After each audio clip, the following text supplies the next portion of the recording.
Global Punjabi association ने सिखों के 9वें गुरु श्री गुरु तेग बहादुर जी के जीवन, उनकी यात्राओं और अद्वितीय बलिदान पर आधारित पुस्तक का विमोचन करने के लिए एक समारोह का आयोजन किया। इस अवसर पर एसोसिएशन के मुख्य संरक्षक डॉक्टर इकबाल सिंह लालपुरा के द्वारा लिखित हिंदी पुस्तक तिलक जंजू का राखा का विमोचन मुख्यमंत्री नायब सिंह सैनी ने किया। समारोह में सीएम को उनके प्रेरणादायी नेतृत्व, सामाजिक सौहार्द और हरियाणा के सिख समुदाय के कल्याण के लिए किए गए सतत प्रयासों की सराहना स्वरूप शेर ए पंजाब महाराजा रणजीत सिंह पुरस्कार से भी सम्मानित किया गया। ग्लोबल पंजाबी एसोसिएशन ने सिखों के 9वें गुरु श्री गुरु तेग बहादुर जी के जीवन, उनकी यात्राओं और अद्वितीय बलिदान पर आधारित पुस्तक के विमोचन के लिए समारोह आयोजित किया। एसोसिएशन के मुख्य संरक्षक डॉक्टर इकबाल सिंह लालपुरा द्वारा लिखित हिंदी पुस्तक तिलक जंजू का राखा का विमोचन मुख्यमंत्री नायब सिंह सैनी ने किया। समारोह में मुख्यमंत्री ने गुरु तेग बहादुर जी को नमन करते हुए कहा, आज का ये अवसर मेरे लिए अत्यंत प्रेरणादायी और हृदय स्पर्शी है। जब हम हिंद की चादर 9वें पातशाह श्री गुरु तेग बहादुर जी के जीवन पर आधारित इस पुस्तक की विमोचन के साक्षी बने। गुरु तेग बहादुर जी का ये भारत के इतिहास में एक ऐसा नाम है जिन्होंने मानवता की रक्षा और धर्म की स्वतंत्रता के लिए अपने प्राण तक न्यौछावर कर दिए हैं। हम सब जानते हैं। मुख्यमंत्री ने कहा, जब औरंगजेब अपने जोर जुल्म के बल पर हिंदुओं को मुसलमान बनाने पर तुला था, उसने हिंदुओं के मंदिर ध्वस्त कर देने और नए मंदिरों के निर्माण पर पाबंदी लगाने के आदेश दिए। जब कश्मीरी पंडितों को इस अन्याय का सामना करना पड़ा, तो वे अपने धर्म की रक्षा के लिए श्री गुरु तेग बहादुर जी की शरण में आए। उनकी व्यथा सुनकर गुरु जी ने कहा, यदि कोई महापुरुष अपना बलिदान दे तभी आपका धर्म बच सकता है। ये सुनकर उनके 9 वर्षीय पुत्र ने कहा, पिताजी, आपसे बड़ा महापुरुष और कौन हो सकता है?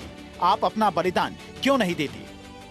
नायब सिंह सैनी ने कहा, श्री गुरु तेग बहादुर जी ने अपने पुत्र की बात सुनकर पंडितों से कहा, जाओ औरंगजेब से कह दो, यदि गुरु तेग बहादुर इस्लाम स्वीकार कर लें तो हम सब स्वतः ही इस्लाम स्वीकार कर लेंगे। हिंदू धर्म की रक्षा के लिए 11 नवंबर 1675 को श्री गुरु तेग बहादुर जी ने अपना शीश कुर्बान कर दिया। उन्होंने शीश दे दिया पर धर्म नहीं छोड़ा। मुख्यमंत्री ने कहा कि प्रधानमंत्री की पहल पर आजादी के अमृत महोत्सव के तहत श्री गुरु तेग बहादुर जी के 400वें प्रकाश वर्ष को देश भर में मनाया गया। इस अवसर पर उनकी स्मृति में डाक टिकट और सिक्का भी जारी किया गया। प्रधानमंत्री ने 10वें पातशाह श्री गुरु गोविंद सिंह जी के साहिबजादों जोरावर सिंह और फतेह सिंह के शहीदी दिवस को हर वर्ष वीर बाल दिवस के रूप में मनाने का निर्णय लिया। नायब सिंह सैनी ने कहा, प्रथम पातशाह श्री गुरु नानक देव जी से लेकर 10वें पातशाह श्री गुरु गोविंद सिंह जी तक सभी सिख गुरुओं ने हमें सेवा, समानता और साहस की शिक्षा दी। हरियाणा की पावन धरा से सभी सिख गुरुओं का गहरा संबंध रहा है। जहां जहां वे पधारे, वहां से 300 अधिक स्थानों पर उनकी याद में गुरु घर स्थापित हैं। हरियाणा की पावन धरा से सभी सिख गुरुओं का गहरा संबंध रहा है। जहां जहां वो पधारे हैं, मुझे खुशी है हरियाणा के जिस पवित्र भूमि के ऊपर गुरुओं के चरण कमल पड़े हैं, ऐसे 30 से अधिक स्थानों पर उनकी याद में गुरु घर स्थापित हैं।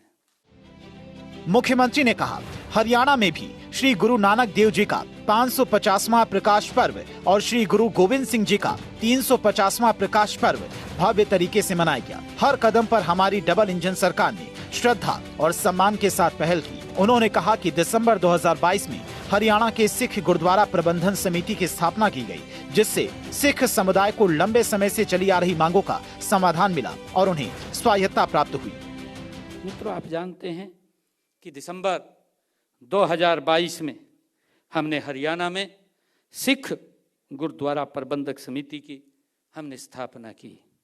और मित्रों, इससे सिखों की काफ़ी समय से चली आ रही मांग को भी हमारी सरकार ने पूरा किया है। इससे हरियाणा में सिख समुदाय को स्वायत्तता भी मिली है। मुख्यमंत्री ने कहा कि सिरसा में गुरुद्वारा श्री चिल्ला साहिब को 27 जून 2024 को 70 कनाल भूमि स्थानांतरित की गई और इसे गुरुद्वारा साहिब को दे दिया गया। यमुनानगर में बनने वाले मेडिकल कॉलेज का नाम हिंद की चादर श्री गुरु तेग बहादुर सिंह जी के नाम पर रखा गया। असंध के कॉलेज का नाम श्री गुरु गोविंद सिंह जी के छोटे पुत्र बाबा फतेह सिंह जी के नाम पर रखा गया। लखनऊ साहिब में माता गुजरी के नाम से VLDA कॉलेज स्थापित किया गया। प्रदेश के तीर्थ यात्रियों के लिए जो श्री हुजूर साहिब, श्री ननकाना साहिब, श्री हेमकुंड साहिब और श्री पटना साहिब जाते हैं, वित्तीय मदद उपलब्ध कराई जाएगी। इसके लिए स्वर्ण जयंती गुरु दर्शन यात्रा योजना शुरू की गई है। उन्होंने कहा, आज जब हम विज्ञान, तकनीकी, सोशल मीडिया और AI के युग में जी रहे हैं, तब श्री गुरु तेग बहादुर जी जैसे महापुरुषों के उपदेश पहले से भी कहीं अधिक प्रासंगिक हो गए हैं। ये पुस्तक आने वाली पीढ़ियों को उनके महान आदर्शों और सिद्धांतों की याद दिलाती रहेगी और उनके दिखाए मार्ग पर चलने की प्रेरणा देती रहेगी।